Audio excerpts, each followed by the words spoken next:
escrito por Jacobus van Lodenstein, un personaje importante en la segunda reforma holandesa.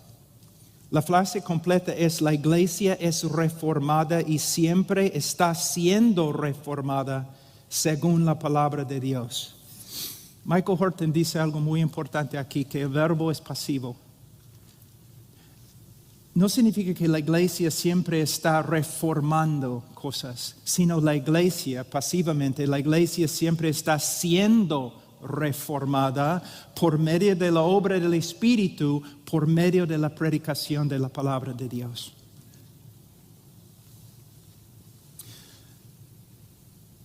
En los últimos 15 años hemos escuchado mucho acerca de la reforma. Y quiero decir algunas cosas muy importantes. Primeramente, los reformadores no buscaban ser reformadores. Los reformadores simplemente querían ser bíblicos. Y debemos aprender a usar este término, bíblico. No queremos conformar la iglesia a la reformación europea, pero sí queremos reformar la iglesia y transformar la iglesia y conformar la iglesia a las Escrituras. Apreciamos las reformas. La parte bíblica de las reformas, por supuesto, y podemos aprender de las reformas. Pero, hermanos, la meta es ser bíblico.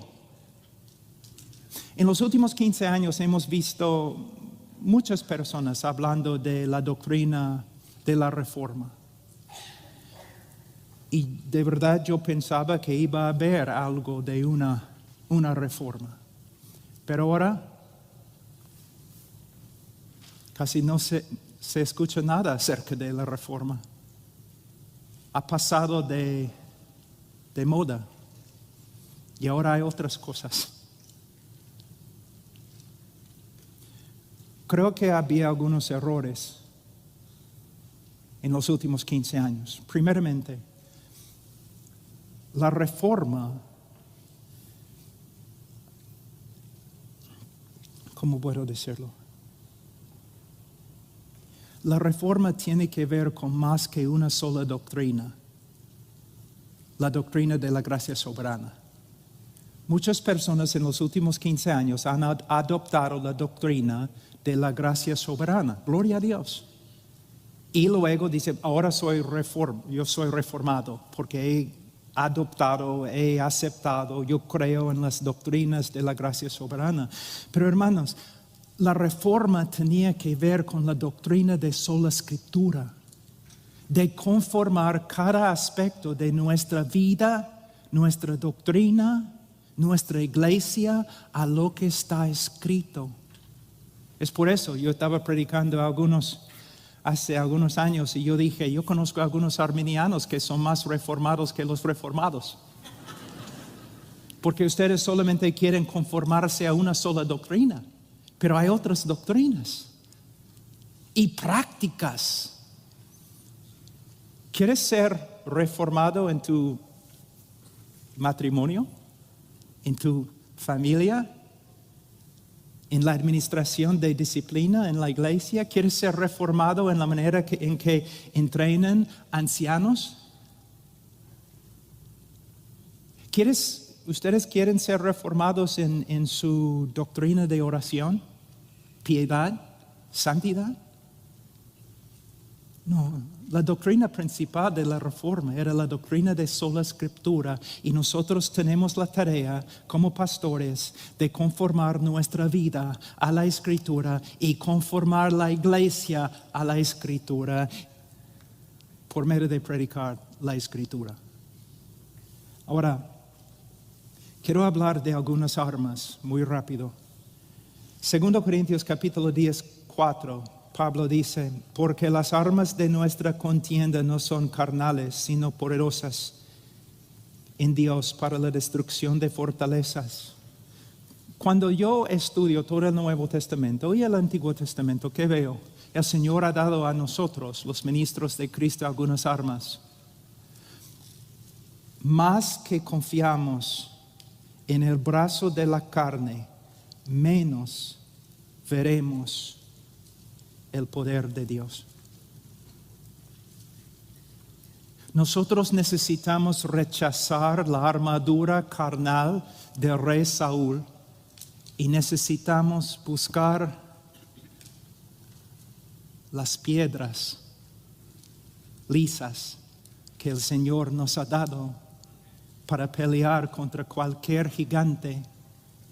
¿Y cuáles son estas piedras? La palabra de Dios, la intercesión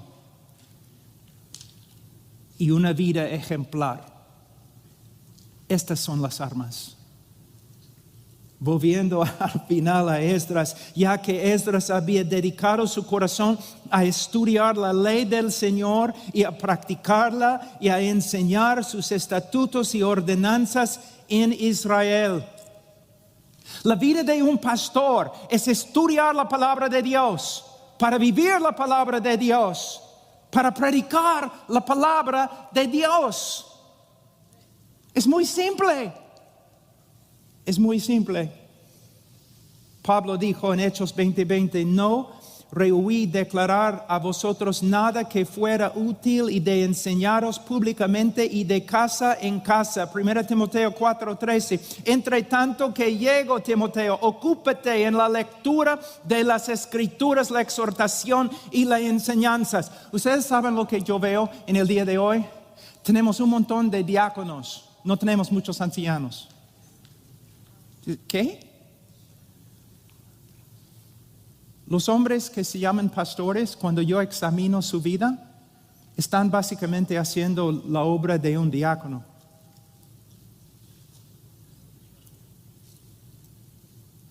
Hemos menospreciado demasiado el ministerio de diácono. No solamente, según 2 Timoteo capítulo 2:2, no solamente debemos entrenar a otros hombres para que puedan ser ancianos, debemos entrenar diáconos para que puedan hacer la obra de un diácono, para que el anciano pueda hacer el trabajo de un anciano, que es estudiar, orar y proclamar. ¿Cuánto tiempo, pastor? Cada día.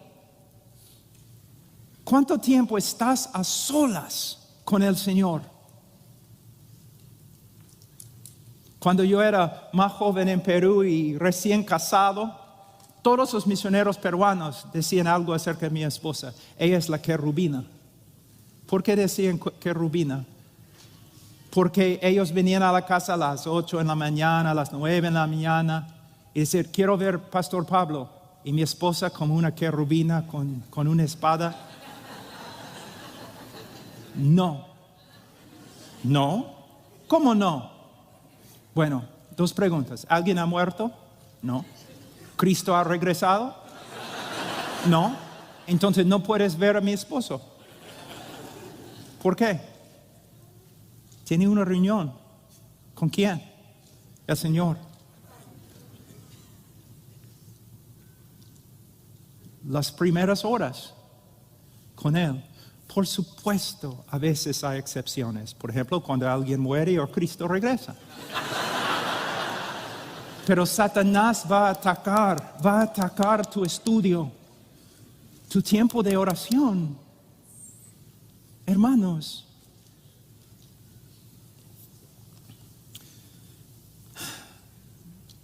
en 2 Timoteo 4:1-2, te encargo solemnemente en la presencia de Dios y de Cristo Jesús, que ha de juzgar a los vivos y a los muertos por la manifestación y por su reino. ¡Qué solemne!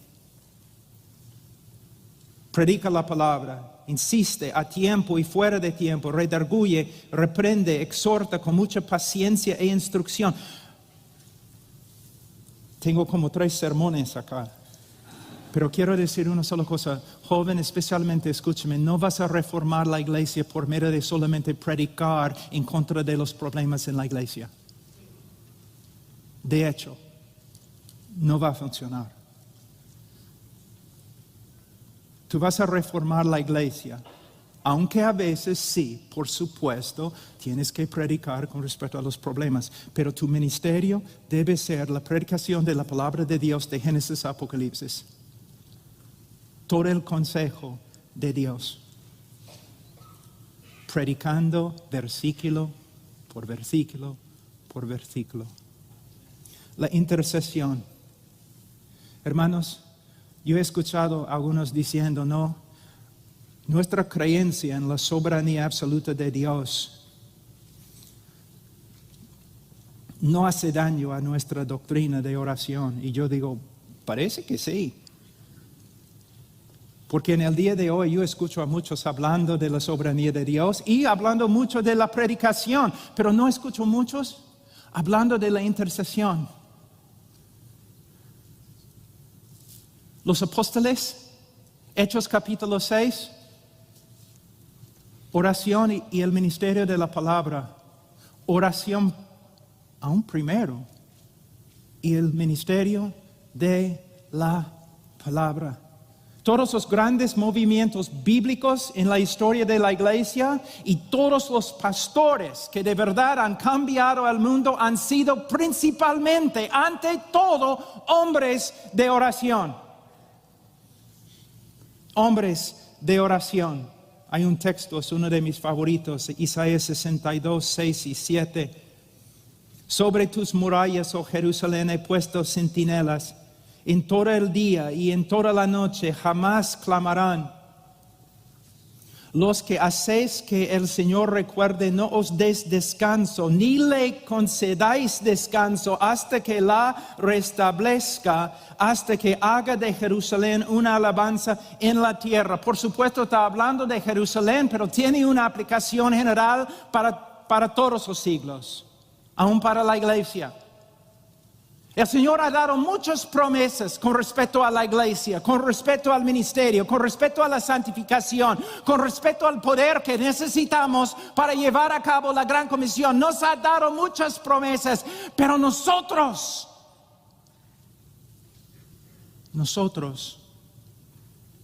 con fe, debemos aferrarnos a estas promesas. Señor, aquí estoy. Dame lo que necesito para llevar a cabo este ministerio.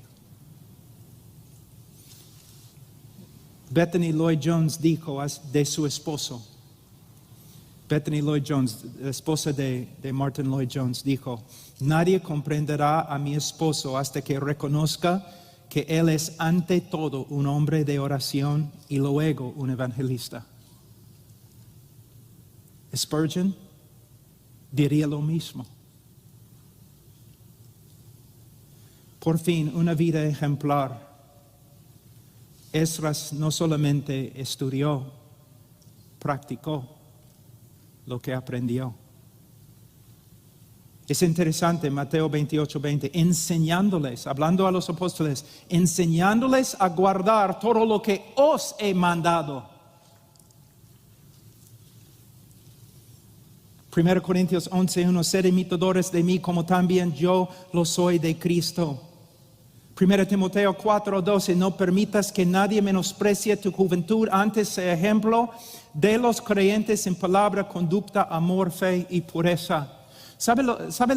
Con respecto a mí, la necesidad de mi esposa es que yo sea más como Cristo.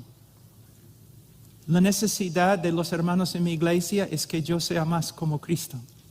La necesidad más grande de mis hijos, ¿qué es la cosa más? ¿Qué es lo mejor que puedo hacer para mis hijos? Como su padre, ser más como Cristo, más como Cristo, más como Cristo, más como Cristo. No debes estudiar simplemente para predicar, debes estudiar para practicar. Un hombre, una mujer conforme a Cristo. Un hombre piadoso, un hombre que teme al Señor. En Heart Cry cada martes tenemos el día especial de oración. Y la oración más frecuente, Señor, aumenta nuestro temor de ti. Aumenta nuestro temor de ti.